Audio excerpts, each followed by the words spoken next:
여, 제발 부탁하건대 여기 덮인 흙을 파헤치지 말아다오. 이 돌을 건드리지 않는 자는 축복을 받고 내 뼈를 옮기는 자는 저주를 받을지어다. 시청자 여러분, 이 글을 읽거나 들어보신 적이 혹시 있으십니까? 바로 세계적 대문으로 알려진 셰익스피어의 무덤 앞에 세워진 묘비명이라고 합니다. 셰익스피어 무덤을 영국에서도 런던 다음으로 큰 도시인 버밍ham과 중간에 위치한 스트래포드 폰 어픈 에이본이라는 셰익스피어가 태어난 곳에 있는 성 트니티라는 성당 안에 묻혀 있다고 하죠. 셰익스피어 무덤은 이 성당 안에서도 제일 성스러운 곳이라는, 지극히 성스러운 장소라는 지정소라는 곳에 정중하게 안치되어 있다는 것입니다. 오늘도 전 세계 사람들이 셰익스피어의 고향인 성지 스트래트포드를 찾는 사람들의 발길이 끊이지 않고 있다고 합니다. 여러분도 많이 읽어보셨겠지만은 로미오와 줄리엣, 햄릿, 오셀로, 리오왕, 맥베스 등 시대의 비극과 말괄량이 길들이기, 베니스 상임 뜻대로 하세요 등 희극 등 그의 예술은 영국이라는 매체를 통해서 인간의 내면의 세계를 극한까지 추구한 것으로 시적 표현으로 세계적 문학사의 교과서처럼 전해지고 있지요. 영국의 작가 칼라일은 그 제국주의 시절 그토록 제일로 치던 영국 식민지 인도와 셰익스피어를 두고 칼라일이 영국의 식민지를 인도를 포기할 수는 있어도 셰익스피어는 포기할 수 없다고 한 말은 그 유명한 얘기입니다. 시청자 여러분,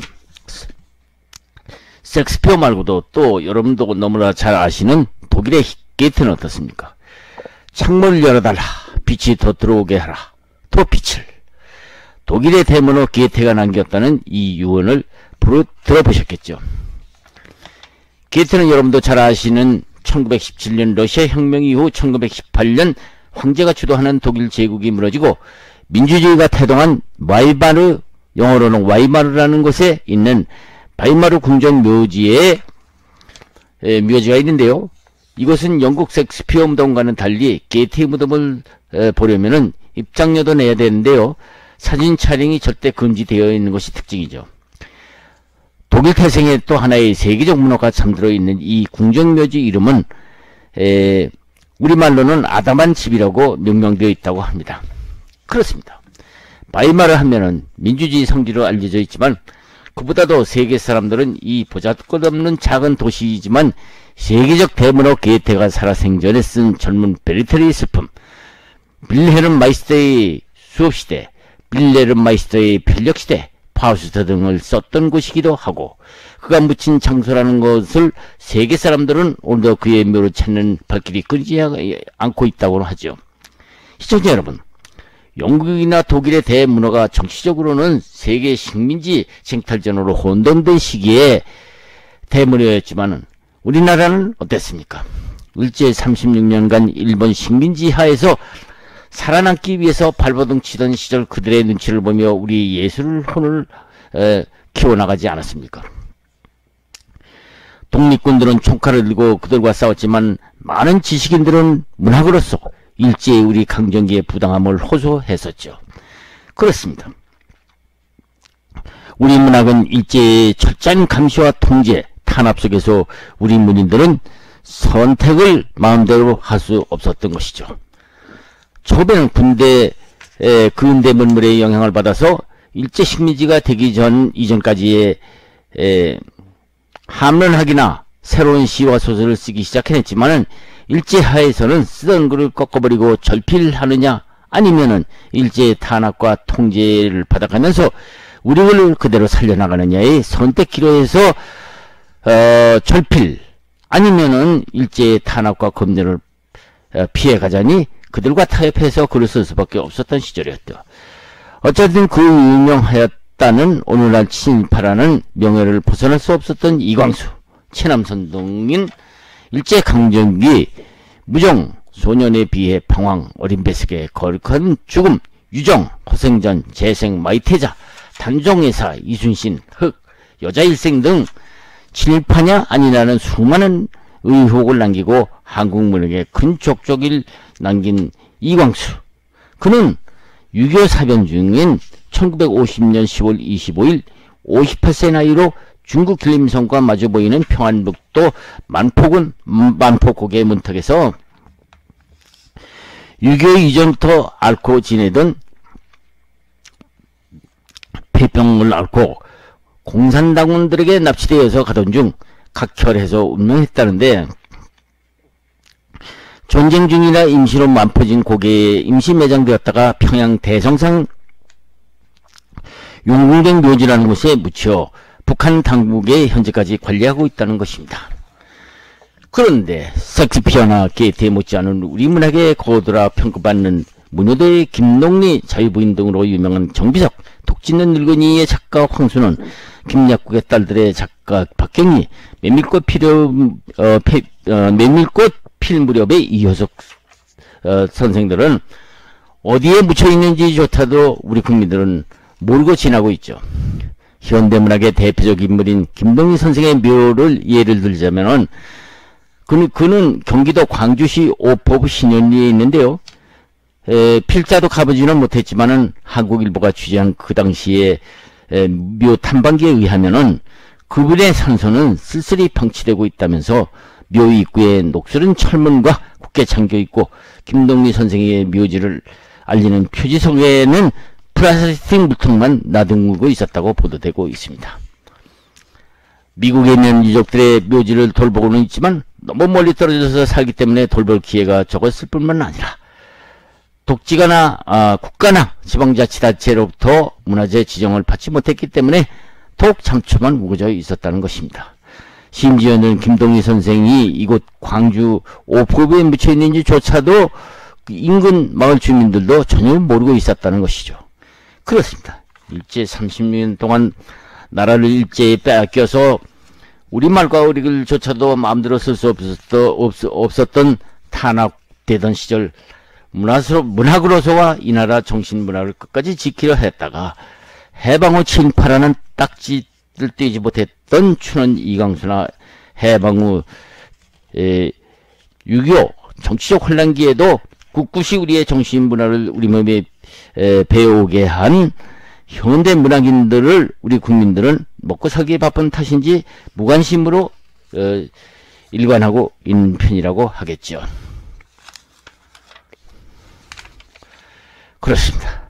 일제강점기 유교동 우리의 격변기에 그 암울했던 우리 국민들의 마음의 고향이었던 정신문화를 이끌어온 이 선열들을 우리는 너무나 무관심하는 것이 아닐까요? 여기서 이광수나 김동리, 황순원, 박경리, 이효석 같은 문학인들만을 거론하자는 것은 아닙니다. 일제강점기 6.25 비극 속에서 살아남아야 했던 우리 국민들을 울리고 웃기였던 대중문화의 인물들을 우리는 그저 잊고 살고 있지 않은지 그럴 뿐입니다. 그렇습니다. 일제 36년의 탄압과 억압, 6.25 사변의 희망이 없었던 시절, 우리 어려웠던 시절을 이겨나가기 위해서 오늘의 대한민국을 일으킨 것은 나라를 지킨 지도자들이나 군경이기 때문이기도 하겠지만은 우리의 어두웠던 과거를 울리고 웃기면서 우리의 마음을 위로해 주었던 우리 선열들을 너무나 방심하고 있는 것은 아닌지, 그 예로 오늘은 우리의 어두웠던 시절을 웃기고 울렸던 고 이주일 얘기를 나누고자 합니다. 본명은 정주일이지만 이주일이라는 예명으로 우리의 어두웠던 시절을 즐겁게 해주었던 이주일을 우리 국민들이라면 모를 분이 없을 것입니다. 오늘 이 이야기를 꺼내는 것은 우리와 그렇게 친근했던 이주일 선생이 영국의 셰익스피어나 게티에 못 미칠 정도는 인지는 모르지만은 우리 시대에 암울했던 시절 우리 국민들을 즐겁게 해주었다는 이주일 선생의 묘가 사라졌다는 충격적인 보도를 보고 묘지가 사라졌다는 2017년 9월 14일자 TV조선의 보도와 2017년 9월 14일자 서울신문에서의 보도가 너무 충격적이기 때문에 고 이주일 선생의 지난날을 다시 한번 살펴보고자 하는 것입니다. 편의상 이주일 선생이라는 존칭을 생략하고 이주일이라는 호칭으로서 다음 이야기를 진행시켜 오기로 하겠습니다. 시청자 여러분, 이주일 어떤 사람입니까? 2017년 5월 20일자 보도된 TV조선 보도에 의하면 원래 이주일의 묘는 살아생전에 그의 유언에 따라서 강원도 춘천에 있는 한 묘원에 안치되었다고 합니다. 그런데 그 묘가 같은 묘원에 안치되었던 이주일의 모친 묘와 함께 갑자기 사라지고 그 자리에 다른 사람의 묘가 들어서 있었다는 것이죠. 보도에 의하면 이주일의 묘가 사라진 시기는 2012년 5월이라고 보도되고 있습니다. 기자가 취재한 바에 의하면 춘천묘원 현장에는 이주일의 묘는 물론 이주일의 모친 묘까지 사라지고 이주일의 비석은 묘지 한 구석에 버려져 있었고 그 자리에는 이미 다른 사람의 묘가 들어서 있었다는 것이죠. 시청자 여러분, 고 이주일 선생 이야기하기 전에 그동안 코로나 때문에 무척 고생하시다가 요즘은 세계적인 경제 불황이 우리에게도 찾아와 요즘 신문이나 TV를 보면서 우울하거나 슬픈 뉴스가 우리의 마음의 상처를 더 아프게 하고 있죠.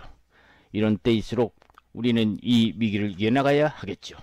그럴수록 우리는 슬프거나 우울할수록 이를 극복하거나 건강한 모습을 찾도록 노력해야 이 위기를 극복해 나가지 않겠습니까?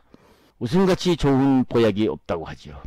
의사 선생들 얘기를 들어보면 사람의 뇌는 한 번 웃으면 크게 한 번 웃을 때마다 엔돌핀이라는 치료약이 생성되고 부신에서 통증과 염증을 치료하는 신비한 물질이 나온다고 합니다. 웃기만 하면 뇌의 산소 공급이 2배 이상 증가하고 혈액순환에 도움을 줄 뿐만 아니라 우리 몸속의 노폐물을 제거해 준다고 하죠.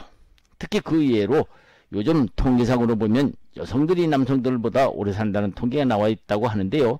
그 원인이 여성들은 너무나 감성적이라 더 잘 웃는 경우가 많아서 여성들이 남성들보다도 더 잘 웃는 습관이 있기 때문에 건강하게 더 오래 산다는 연구 결과가 나왔다는 것이라고 합니다.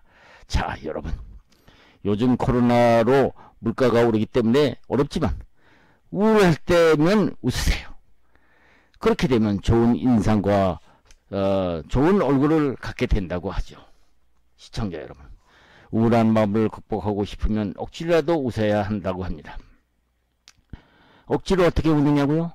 그래서 웃고 싶으면 우리의 마음을 웃음으로 달래주었던 이주일 선생 더 그리운 것이죠.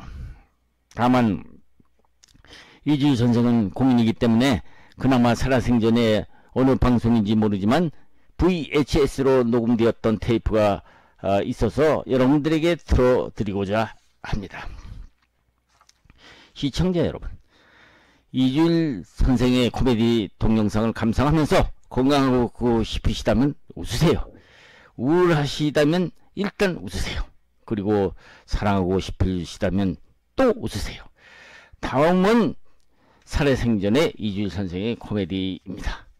시청하시면서 마음대로 웃으시고 웃다 보면 자기도 모르는 사이에 기쁨이 생기고 기쁨이 생기면 건강해지고 건강해지면 새롭게 우리나라가 밝은 나라가 되겠죠. 자, 그러면 이주일 선생의 살아생전의 코미디를 한번 들어보기로 합시다.